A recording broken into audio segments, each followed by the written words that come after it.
Hello, salam, shalom, namaste, sasrikal, aloha, hola, and ciao, and bonjour. It's so good to be with you today and get excited because our guest today is Samantha Grider, who's a high performance coach for women. I'm so excited to have you with me, Samantha. I will have you just jump right in and tell us more about you. Oh, Samia, thank you so much for having me. First of all, I'm really humbled and grateful to get to connect with you and share this time and share some golden nuggets of truth and tools for people.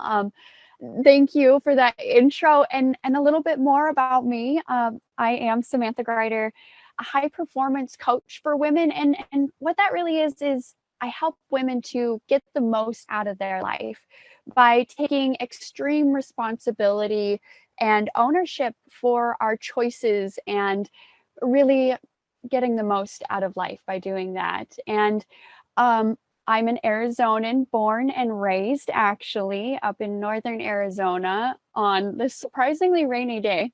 And I've got this interesting and eclectic background that helped coaching to find me. A lot of people ask that question of like, well, how did you start coaching? Right. And coaching really found me in a funny way. And it took a lot of years of understanding myself and stripping away labels and finding tools inside of myself and in my story that I'd been carrying around as heavy luggage for a really long time. And I learned to identify with it and find awareness and motivation inside of myself. And in all of that, I've been a chef and I've been an innkeeper, and now I get to be a high performance coach and a wife and a dog mom and an Airbnb host as well. That's Uh, a little bit about me. I love it. I love it. Thank you so much for sharing. And, one of the things that I know you're really awesome at helping people with is achieving more self-awareness and getting to know their own stories. Can you tell me more about that? Mm, definitely. Yeah, our stories, like I said, a lot of times we look at our stories as this luggage we've been carrying around or like this heavy boulder we have to struggle with as we navigate life that's being given to us. And I love getting the opportunity to connect with and hear stories of where people have gone from and through and with to be the person that I get to connect with in that moment. Like getting to connect with you, Samia, it was, you have this beautiful story of how you show up and how you ended up looking for people for your podcast. And same with me, looking for an opportunity to share some more value in the world in places I might not have before. And so what I love about stories and becoming aware of our stories, first of all, and then owning our stories more so and eventually becoming authentic in our stories is that it's ours. We don't have to do anything for it. We don't have to change. We don't have to be someone else, go somewhere else. We start from right where we're at. Can you give an example of what it looks like for someone who is not aware of their story, Mm. or who is not owning their story? Like what might happen for them in that case? Case in point, me. No. I love it. I only share value because I've walked the path, right? I should only share what I know, and I can only share what I know.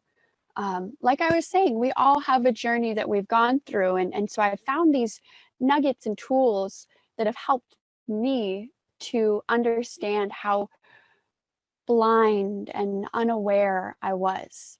I really identified with a lot of things, such as anorexic and I nervous, overthinker, perfectionist, people pleaser, all these labels I had identified with. I really identified with being this empathic person and super vigilant and really living at cause of my past, saying, oh, I'm this way because of that. Oh, I have to be this way because of that. Yeah, no, that you made me think about some aspects of my own story and how I didn't always own it. Not that I wanted to deny it, but I think part of the self-awareness aspect of it also kicks in my situation, because I think for me the dramatic aspect of my story starts when I was around 8 years old and I survived child sexual abuse. I mean, I have memories from before that time, but that is a trauma I experienced that just sort of overtook everything, and it just sort of put these sort of perspective blinders on. So everything that I was seeing in my life and about myself was through this perspective, very narrow perspective of I've suffered this trauma, and just feeling the suffering that I felt because of it. And of course, not to say that that wasn't true, but it was only a part of the truth. It was only a part of my story. And even in that context, when I was so focused on the suffering, I didn't see the whole story that's even associated or that can be a part of the story of being a trauma survivor. For example, now when I look at my story of being a trauma survivor, I don't just see the parts of, the dramatic parts, the painful parts, the hurtful parts. I also now see the parts where I learned amazing lessons in life to help me grow into the person that I am today that I really love. Yes. So, yeah.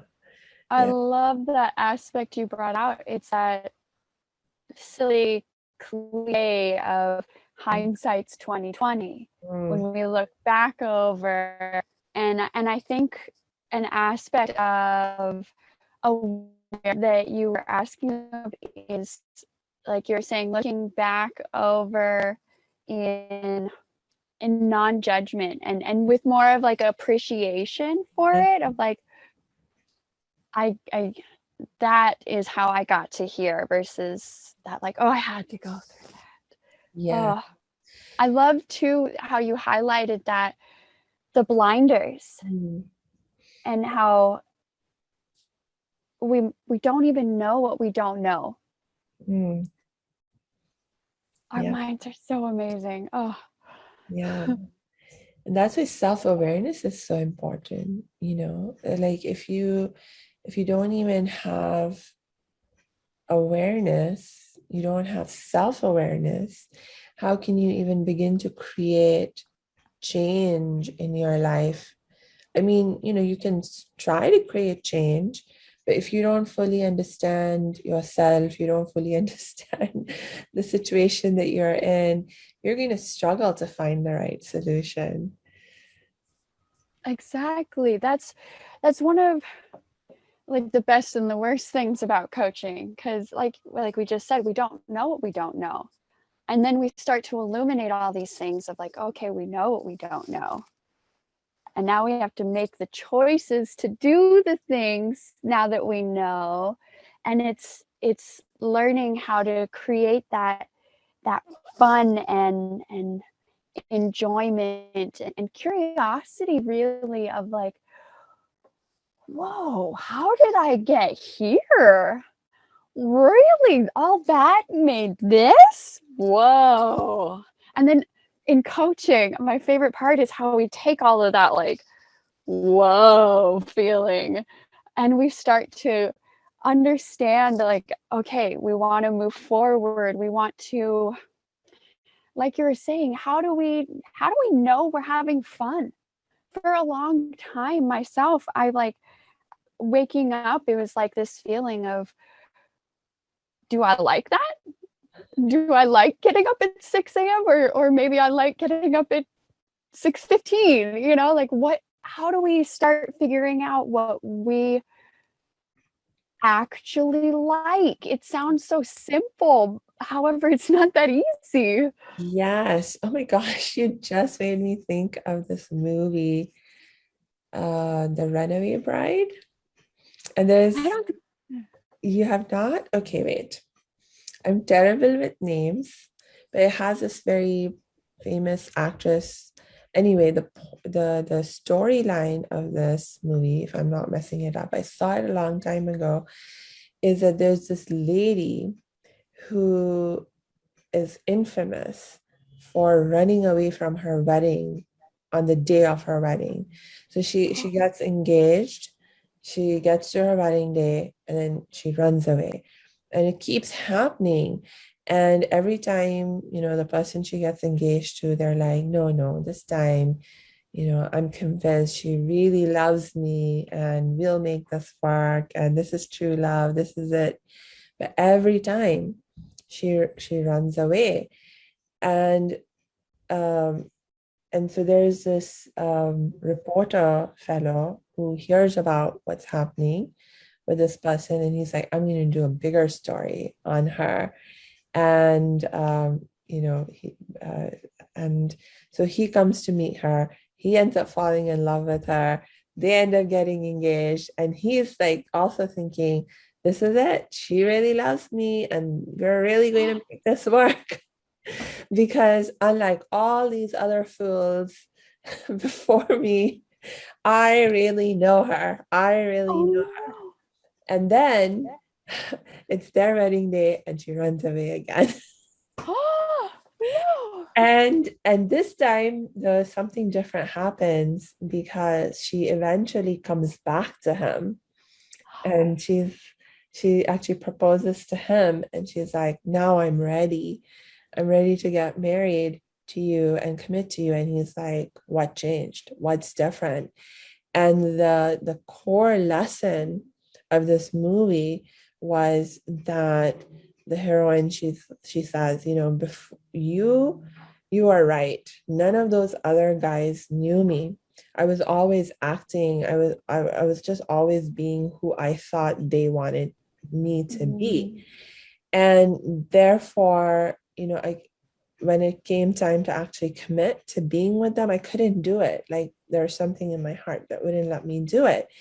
With you, you really you did come to know me, but the problem was I still didn't know me. And so I still could not commit. And in the time that she, after she ran away and that they were apart, she spent all that time getting to know herself. And I Wow. remember there were like all these scenes where one day she makes all these different kinds of eggs. There's a hard-boiled egg, and I don't know, like what, a fried egg, and like all these different kinds of eggs. And she's just like, which kind of egg do I really like? Because every time, she was with someone, whatever kind of egg they liked, that's the kind of egg she would be like, oh, that's my favorite too. But it took her like like this time of being like, no, I'm just going to be by myself. I'm not going to be with anyone else. I'm not going to worry about it. And just taking that time to get to know herself, even something as seemingly little as what kind of egg do I actually like? Yeah. It's Yeah. important. It's important. Oh, it's so true. The little things in life are so important and they all add up. You made me think of a couple of things. First of all was an interview with Jay Shetty. He was discussing, similar to what you're saying, that viewpoint and how we show up in the world. It's oftentimes we don't show up how we think we are. Mm. We show up how we think others think we are. Like Mm. you were saying, she would show up and she thought she was supposed to be like that for those men, and then this man showed up and was like, I know you, and she's like, but I don't know me. And that makes me think of that age old, it's the saying, oh, it's on the tip of my tongue, you can lead a horse to water Ah, but you can't convince it to drink. yes, exactly. And you can't drink for it either. Uh, Exactly. yeah. Yes. And that's the thing. Oh, I love this conversation.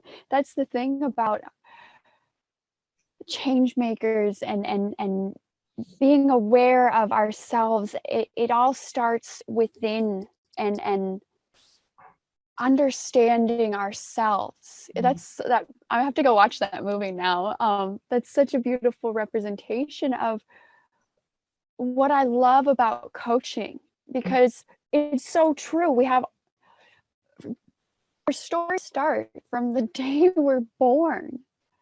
And so if we start cultivating awareness at, I'm 30, I've been on this journey for a couple of years. Other people start in their 50s, 60s, 70s. That's up to 70 years of input, Yeah. of awareness, of uh, values, beliefs. Going back to what you're saying, there was that huge impact at 8, and it's almost like when you get shined with the flashlight. Have you ever been shined in the eyes with the flashlight, and then like 5 minutes later you still have that light?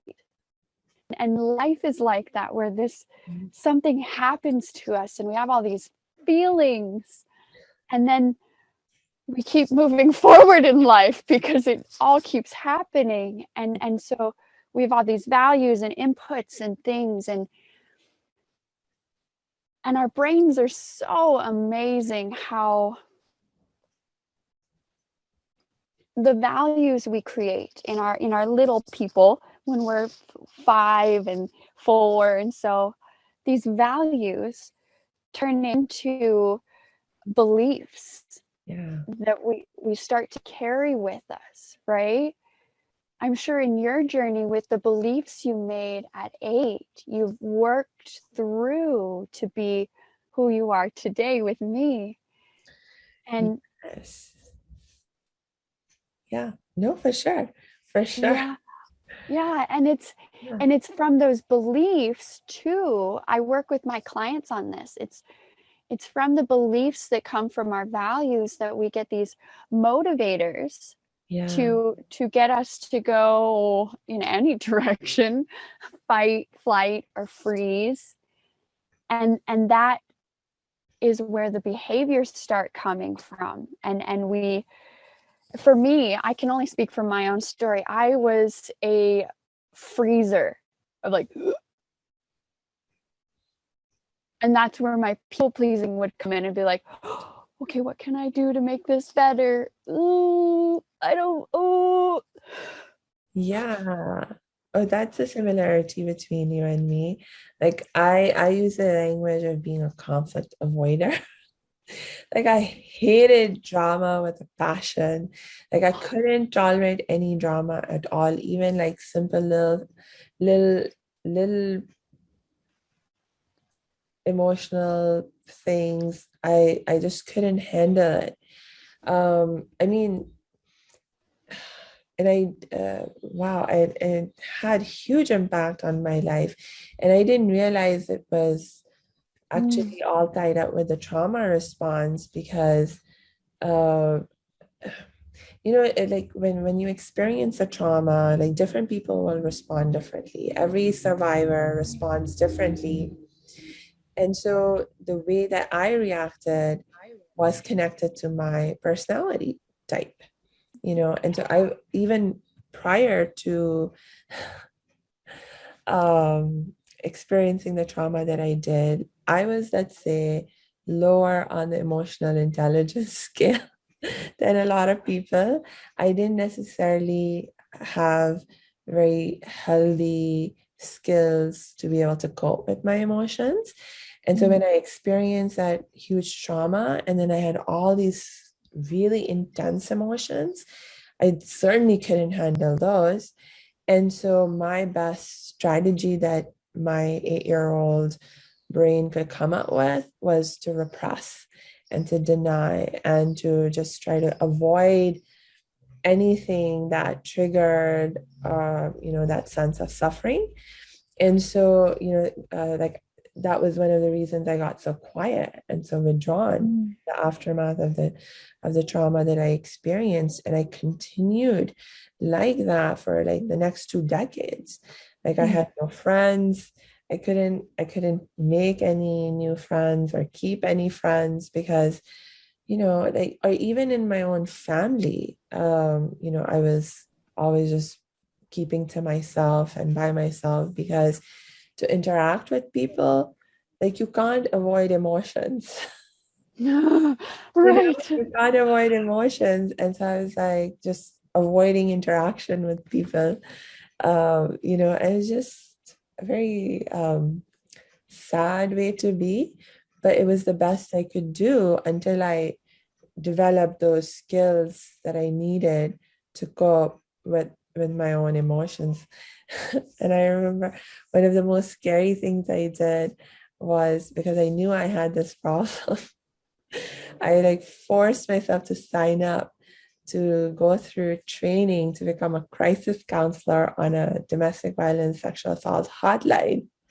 And I was like, if I can go through this training and I can learn to deal with all the drama that I would be exposed to on a crisis hotline, I can do anything.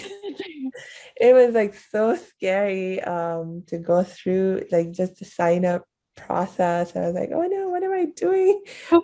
Doing to myself? But I really had this strong sense that no, this is something I have to do for myself to keep living my life. And so I did it. And actually, once I got into it, it was it was so freeing. It was so amazing and healing in so many ways. And actually, ironically, I became one of the best trainees to the point that within like just a few months of graduating with my certification and being on the hotline, I got invited to become a trainer for other people training to do crisis counseling on the hotline. I was like, yay, awesome. That is it. Oh, I Yeah. love how beautiful, how the hardest parts of our stories often become the biggest highlights in our growth. Yes, yes. Yeah, but like coming from that point of self-awareness to first recognize, oh, Mm. that I'm behaving this way, the reason I'm so withdrawn and not able to have healthy, happy relationships and friendships in my life is because, I'm having this trauma response of not being able to deal with my emotions. And so that's the real cause. It's not that there's something wrong with me or wrong with other people, and that's what I meant. Like, if you don't have a, a proper self-awareness, if you don't Mm-hmm. have proper awareness of what the problem is, you can't find the right solution. Yes, yes.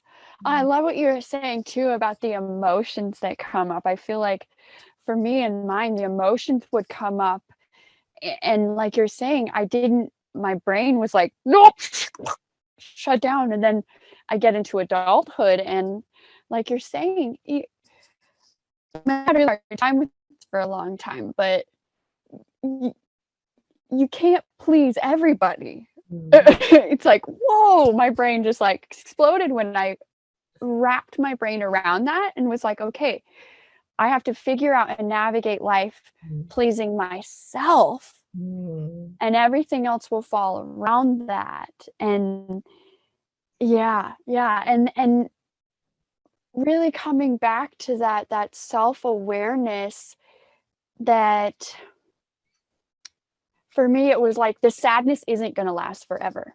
This anger isn't all consuming. It's anger, and being aware of it. And from that awareness, like you were saying, it's like, okay, I'm aware of it. Now, what do I do with all of that? Yeah. And then digesting, like you were saying, of like, okay, I want to be like this. I want to interact like this in the world. And so we start, like you did, you went and tried something. And I really identify with that, doing hard things simply to do hard things. Like you're saying, I remember I had been doing nothing for quite some time. Honestly, I was just doing nothing in life, and my really good friend called me up with a job opportunity in another country to volunteer. And I was like, that moment of like, I can't leave the country. And then that other moment of like, you're literally not doing anything right now, ma'am. and yeah, grabbing that awareness and being like, okay, I'm scared. What is this scared showing me? Yeah. Way before I even had the awareness that I have now, Yes. What is something that helped you become more self-aware? What is something that our listeners can sort of try to tap into to help them become more self-aware? I love that question. The first step on my journey in self-awareness was recognizing the finger point. For me, in my story, it was a lot of like, well, that's why I'm like this, and well, that's where that comes from, and well, this is because of that. And any aware person understands that when we point one finger out, there's three fingers pointing back at myself. And it was in that initial awareness of like, oh, I'm blaming someone again. What? Oh, I'm blaming someone again. And I hesitate to say that, because my next reaction in my journey, and what I help women to not fall into, is my next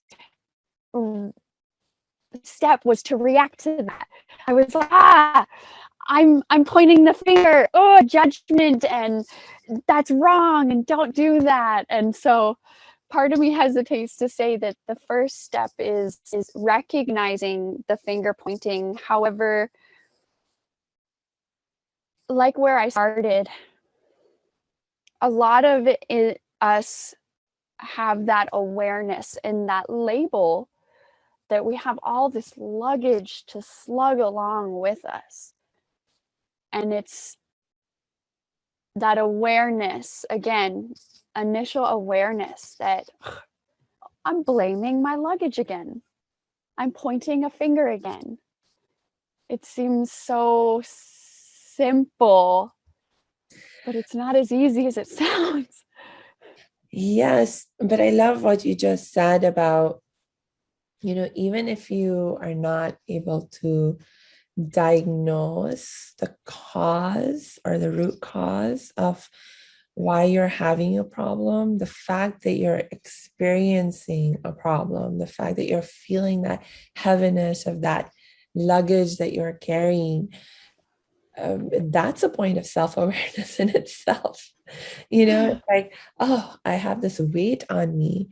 There's something wrong here.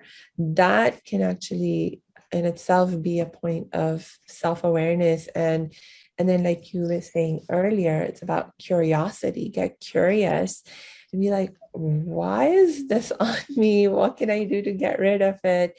And then you begin to get closer to the solutions.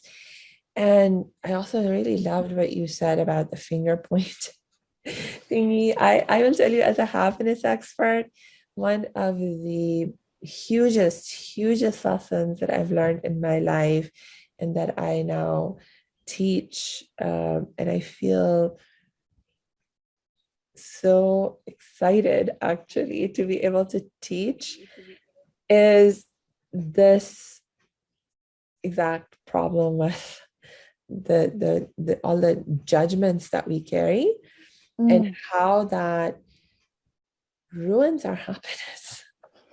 Like literally, whether it's that you're judging yourself or that you're judging other people, judgments ruin our happiness, because the moment it's like, if you're judging something to be good, then of course you feel good about it.